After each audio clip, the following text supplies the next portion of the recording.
Tonight, 109 people are confirmed dead statewide, and 161 people remain missing out of Kerr County alone.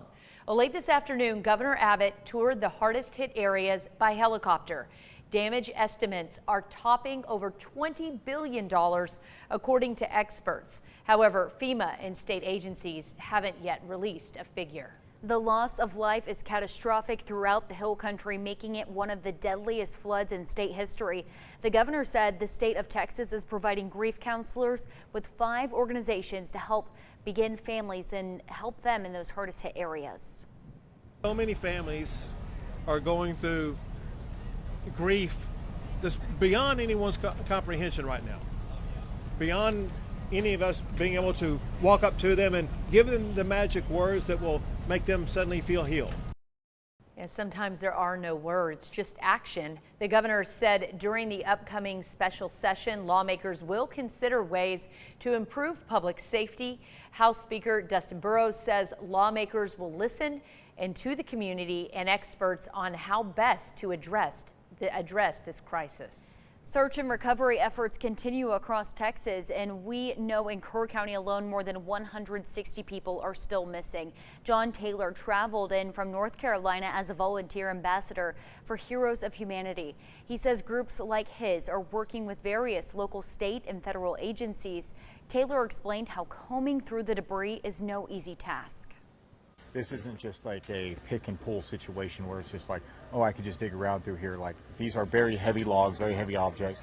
People don't understand the force of nature that it takes to take entire buildings completely off their foundations.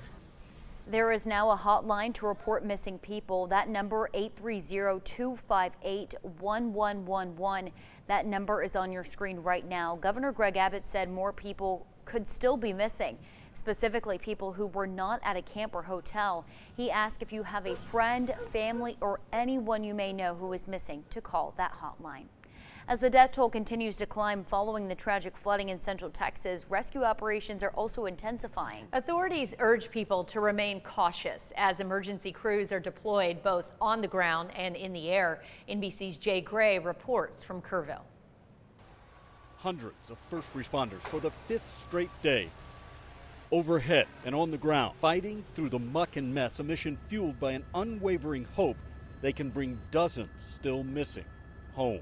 I know the odds are getting along as the days grow longer, but we're not giving up on the search.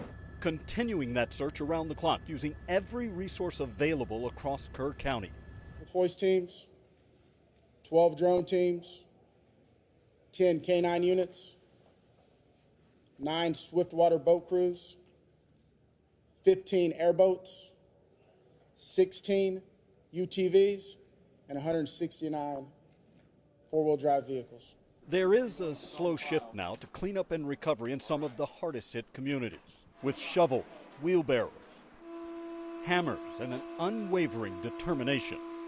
The first responders here, hundreds of volunteers, their impact overwhelming for survivors who have little, if anything, left. But we had 33 angels show up on Sunday out of nowhere. Gutting his flood-ravaged home, cutting away soaked sheetrock, clearing out the waterlogged remnants of his life before the storm. It's just, totally different aspect of volunteering and paying it forward. I don't know where people show up, just wanting to help. That's just amazing. An effort many consider a responsibility and privilege. Just to be Texans and just coming together and doing what we need to do. A need so many will continue to have during what's sure to be a long, difficult recovery. Jay Gray, NBC News, Kerrville.